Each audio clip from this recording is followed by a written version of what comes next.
If you've been following along this series, at this point you understand what AI actually is, as well as LLMs. You understand why it matters, the difference it's making in the world, and you can probably start to see areas where it could help in your business. But now you might be getting stuck in the next question, which is, how do I even start using it effectively? In the next few minutes, we're going to walk through ways you can use AI without getting overwhelmed and without trying to learn everything all at once.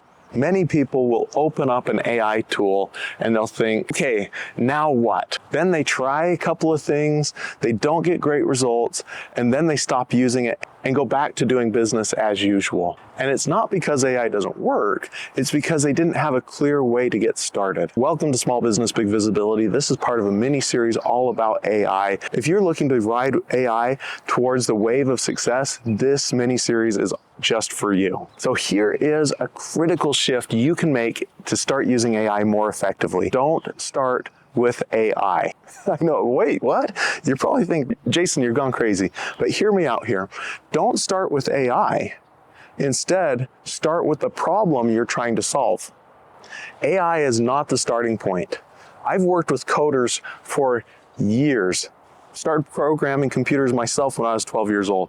People will oftentimes start with the fancy tool instead of understanding the problem and the solution they're looking for. AI is the same way. People will reach out and grab AI and start trying to use it, and they don't even know what problem they're solving. They don't know what the issue is. They don't know the outcome that they're looking for. And so then they're just setting themselves up for failure. If you're not sure what you're trying to solve, AI, it's simply not going to help you. So really, step one is super simple. Pick one thing in your business that maybe you do over and over and over again. Here's some examples. Checking your email or just writing emails, responding to leads, posting on social media, or creating outlines. Whatever it is, pick one of those items, find something that happens over and over in your business, and it's something you don't need to do 10 different things at once. You don't need to make a list of 50. You can make a list of 2 or 3 and then pick one. But the trick is starting small and then creating these early wins and then building from that. Once you've identified that one thing that happens repeatedly in your business, the second step is to use AI to create a first draft. Now, we're not saying have AI come in, read the whole email, and then create the response to the email, and then send the email. Not at all. Much smaller steps than that. We're going to break this down into small baby steps. If it's an email, have AI write the email response. If you're trying to figure out what to post on social media, have it create a rough draft of what you're going to say online. Or maybe it's a sales message that you're trying to craft. Have it write up a rough draft of that sales message. Then you get to review it. You can adjust it and tweak it. You put your polish back into it and make it yours. It's important to make sure, as we're getting started with AI, that you don't use it to replace you with a complete clone that erases all of your humanistic characteristics. Instead, you want to use AI as something, a foundation that you get to work from to leverage so that you can do more. All right, step 3 is you don't need to expect perfection the first time. Many people will give up simply because it didn't go well the first time and they say, oh, it's not for me. I can't figure this out. I don't understand tech. I'm no good at this stuff. And they simply give up. That's not okay. Don't quit because it didn't work the first time. It's try, and try again.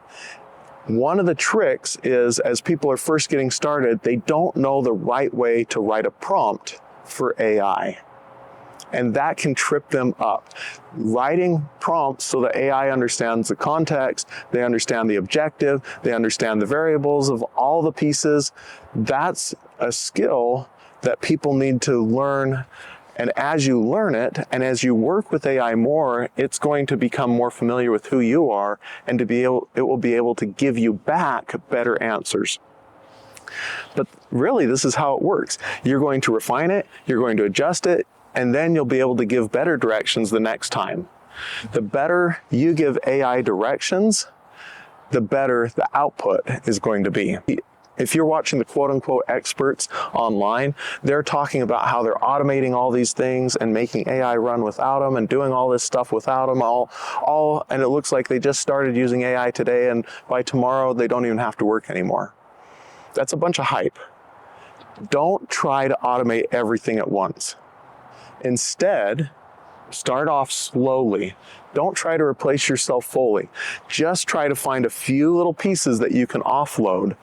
And then once you get more experience with it, you're going to intuitively see new areas where you can offload to AI.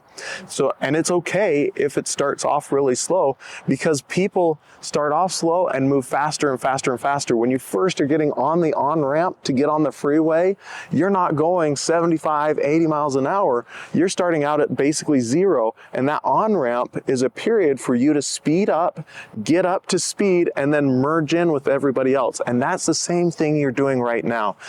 You're figuring out, how am I going to on-ramp onto using AI in my business?